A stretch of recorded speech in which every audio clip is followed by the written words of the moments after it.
করছেন। আমাদের দেখুন, আমাদের ভুক্তভোগীদেরকে সমর্থন করার ব্যবস্থা করেন। ধন্যবাদ। তাহলে আপনাকে সম্মানিত উপস্থিতি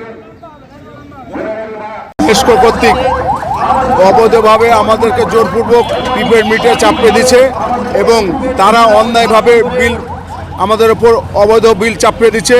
এতে করে মানুষজন ক্ষতিগ্রস্ত হচ্ছে এবং প্রিপেড মিটার যারা নিচ্ছে না তাদেরকে 3 গুণ অবৈধভাবে বিদ্যুৎ বিল তারা দাখিল করছে এবং আমাদেরকে জোরপূর্বক আদায় করছে। এবং এমনও দেখা গেছে যে প্রিপেড মিটার নেওয়া সত্ত্বেও তাদের অবৈধ আবার বিলের কাগজ পাঠিয়ে দিয়ে তারা টাকা আদায় করছে। আমাদের দাবি মাননীয় প্রধানমন্ত্রীর নিকট যে এই অবৈধ সরকারের আমলে এই বিদ্যুৎ খাতকে বেসরকারি খাতে নেওয়া হয়েছে। পৃথিবীর কোনো দেশে নাই যে বিদ্যুৎ খাত বেসরকারি খাতে আছে।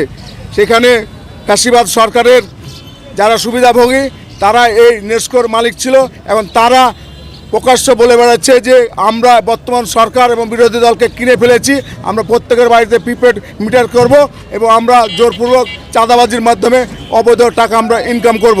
তাই আমাদের প্রধানমন্ত্রীর নিকট সশ্রদ্ধ নিবেদন যে আপনি দয়া করে আমাদের ন্যায্য দাবি মান্য করুন অথবা আমাদেরকে হত্যা করে বঙ্গোপসাগর সাগরে ভাসিয়ে দিন।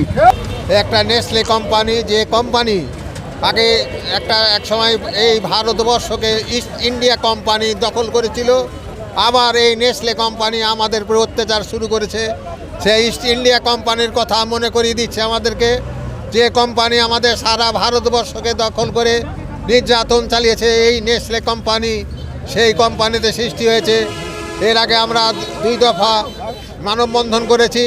আমরা সিস্টেমকে জানাতে চাই, আমরা সরকারকে জানাতে চাই যে গোদাগাড়িবাসীর পক্ষ থেকে, দেশবাসীর পক্ষ থেকে এই নেসলে কোম্পানির অত্যাচার প্রিপেড আমরা মানব না।